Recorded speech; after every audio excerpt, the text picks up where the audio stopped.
അപ്പോൾ ബഹുമാനപ്പെട്ടവർ തന്നെ റസൂലുള്ളാഹി തന്നെ സുറുൽ അസ്റാറിൽ പറയുന്നുണ്ട്, നമ്മൾ പല ഔലിയാക്കളും പച്ച ധരിക്കുന്ന ഔലിയാക്കളെ കണ്ടിട്ടുണ്ട്, ചുവപ്പ് ധരിക്കുന്ന ഔലിയാക്കളെ കണ്ടിട്ടുണ്ട്, കറുപ്പ് ധരിക്കുന്ന ഔലിയാക്കളെ കണ്ടിട്ടുണ്ട്.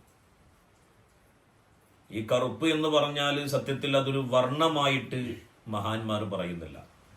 വർണ്ണമില്ലാത്തൊരവസ്ഥ എന്ന് പറഞ്ഞാൽ ഈ ലോകത്തിൻ്റെ ഒരു വർണ്ണാവസ്ഥയും ഒരു നയനമനോഹരമായ കാഴ്ചകളും അവനെ ഒരിക്കലും സ്വാധീനിക്കാത്തൊരവസ്ഥക്കാണ് എന്ത് പറയാം,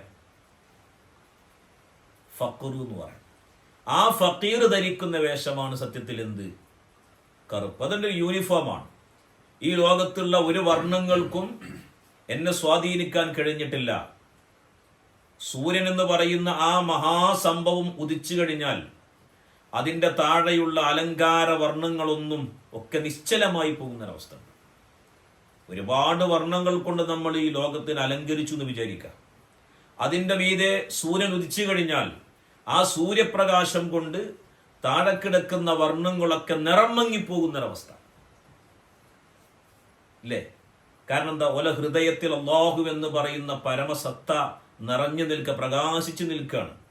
അതുകൊണ്ട് തന്നെ ഈ ലോകത്തിൻ്റെ ഒരു വർണ്ണങ്ങളും അവരെന്ത് ചെയ്യില്ല, ഒരു വർണ്ണങ്ങളും അവരെ സ്വാധീനിക്കൂല.